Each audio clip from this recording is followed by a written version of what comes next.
Pokemon Legends EA is about a month away, and the hype train is definitely choo-chooing. Trailers are plenty, gameplay shown off, an interesting new mode shown, some characters for us to ponder about, a new gameplay style that we've never seen before, and I think most excitingly for old fans, the return of Mega Evolution. And so far, we've had 3 new Mega Evolutions revealed to us: Mega Dragonite, Mega Victreebel, and Mega Hawlucha. And of the 3 of these, could you hazard a guess as to which one has been received the least well? I called it! It's kind of a bad design. It's kind of a bad design. Man, the amount of mixed opinions on this. I still hate that design. It looks ridiculous. It's so ugly. It's a trash design for Dragonite's Mega because they didn't even put effort because they didn't even have to. I bet they asked the dude who made 3D fan-made models if they could just use that so they could be cheap. Worst Mega to ever exist. Now, you're probably thinking it has something to do with its design or just it as a Pokemon, or, you know, there was a lot of people who wanted it as a Mega, so the expectations were like super high or something. But it has absolutely nothing to do with any of those things. I think it all has to do with player perception. And it's something I've kind of known for a while, but the reveal of the other Megas have only made that abundantly clear to me. So let's take a look at Mega Victreebel to start. Firstly, they showcased this on their Twitter. Viewer discretion is advised. A chain link fence with a hole ripped right through it. A purple one. Could it be a poison type? Rather dark area. Is this maybe somewhere we've been before? Just this screenshot alone invokes a lot of questions, but of course the one that everyone's saying is, which Pokemon is it going to be? And as somebody who's been playing the Super Smash Bros. Series his entire life, part of the fun of that series, especially when it comes to online discussions, is the speculation. Who's going to get in, who's not going to get in. So invoking some of that in the Pokemon space is absolute genius. They could have just dropped the animated short, they could have just shown us the Pokemon now, but they gave us a little intrigue to get the people going. And before the hype could die down from this initial teaser, 2 days later, they showcased the animated short as a whole, where it showcases 2 trainers sneaking into an abandoned building they probably shouldn't have. A high-quality animation of this sort of Resident Evil horror game-style environment, complete with the voice acting, which just makes it all the more obvious. Game 3, can we just please get these in the game already? For the love of God. We get a couple of jump scares to keep us on our toes before the big reveal is given. And a Mega Victreebel just bursts out the door, spewing poison everywhere, scaring these trainers straight. They burst out the door before it was revealed. It's just all one big misunderstanding, and case is closed. Not only was it just a really intriguing way to get the people going, to showcase a new Mega Evolution, but more importantly, it gave people another vector to appreciate the Pokemon. And the way it ties around the mouth, like, this thing really does look like a monster. I can see why they gave it a scary trailer like this. Which, put a pin in that, is going to become important later.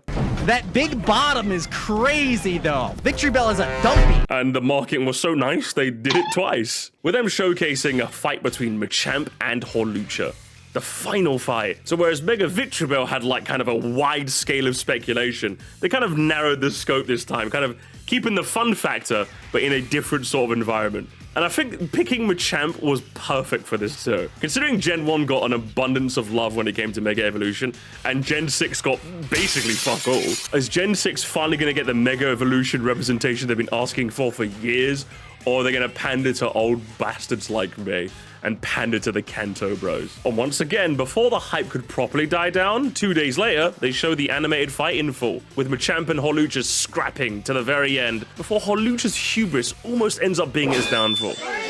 And after a last-minute recovery, the trainer undoes its sleeve to reveal the Mega Ring, and you just knew what was going to happen there. Hawlucha Mega evolves, takes out the competition, and after being a bit mournful about the fact that it nearly lost due to its showboating nature, the trainer eggs it on to take its victory in its stride, and it basks in the glory of victory. What a well-done short as well. Like, I already liked Hawlucha, but like, seeing Hawlucha characterized like this is amazing. It's almost as if the games proper could use this sort of characterization too, eh, Game Freak? But once again, a perfect way to hype up the game. Gen 6 Mega Evolution is on the table, and it was given to a Pokemon that is among the favorites of all the Gen 6 ones.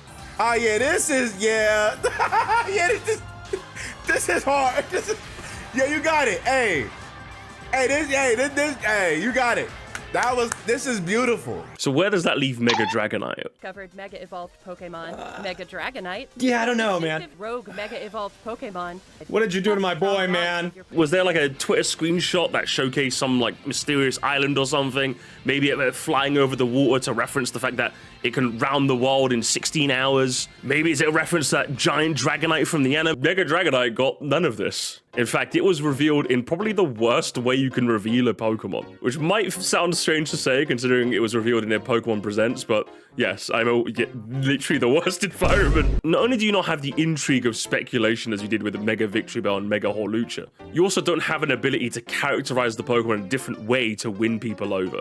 And therein lies the actual problem. And before I explain it, let me ask you the question. What exactly do you play Pokemon for? The answer to that isn't uniform. There's some people who love the creature collating aspect of Pokemon.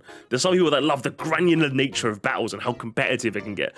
And there's some people who just love the designs of these creatures at hand. And there's some people who love the world building. There's some people who love the characterizations. And even if we just zoom out of the games, you have the cards, you have the anime, you have that one plush in the corner of your room. For me, it's a Mew. It's my fiance's favorite Pokemon. But by revealing Mega Dragonite in a Pokemon Presents, you deny any sort of other angle to appreciate it. I think it's all right. I mean, you can't exactly fall in love with Mega Dragonite's characterization the same way you could Mega Victreebels or Mega Hawluchas, because there really wasn't any. And if we go about like battling prowess or like competitive edge, you can't fall in love with that neither, since they didn't reveal any sort of like exclusive moves or like a change of typing or something. The only vector you had to appreciate Mega Dragonite was its design. And if you're not big on that, then of course you're not going to be big on Mega Dragonite, at least not yet. It also didn't help that Mega Dragonite was one of those Pokemon that people have been asking for a Mega for a long time, so the expectations were even higher. Like, don't get me wrong, I feel like people would have found the Presents a bit underwhelming if they didn't at least reveal one Mega. Oh, come on, Fred. What the But who's to say they couldn't have just like teased like the Victreebel short 2 days before the Presents and told people to tune into the Presents to see the reveal, and maybe they could have done that sort of thing. There was definitely a way they could have given Mega Dragonite more sauce, but they just really didn't. But even despite the fact that they missed the mark, I would say, with Mega Dragonite, I feel like their marketing they've done so far for the other Megas have been absolutely fantastic. I definitely much prefer this approach over the Mega Evolution short they did for Oras, where they just showed us all of them and left nothing to the imagination. Giving every Mega its own sort of thing is definitely the way to go, and I'm excited to see if they reveal any more this way. If you're asking me, maybe they could do another Gen 6 Mon, another one of those like old forgotten Mons maybe to really wrap it up. I'm thinking, you know, like a Mega Flygon for the fans, and maybe something like a bit random like a Mega Zeb Striker or something, you know? And then rounding it off with like a Mega Dragolgi for a bit of Gen 6 love too.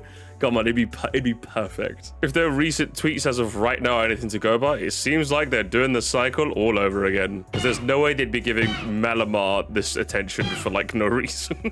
Regardless of it all, I'm still very excited for PLZA, and I can't wait to play it when it comes out. I recently finished the second playthrough of Pokemon Scarlet, and I still think it's a brilliant game, so I'm even more optimistic for what Game Freak has in store. Cautiously optimistic, you always have to be, but definitely optimistic. Let me know what your thoughts are. Am I on the money? Have I missed the mark? Is this something that you considered before? It's something I've thought about for a while, but I didn't really have the examples so easily lined up for me to be able to showcase until now. Well, thank you so much for making it to the end of the video. Be sure to leave a like before you go. I've got a lot of plans for this channel, so do be sure to subscribe if you've enjoyed this. My other channels are in the description if you're interested in more stuff from me personally. And until next time, there's your lot.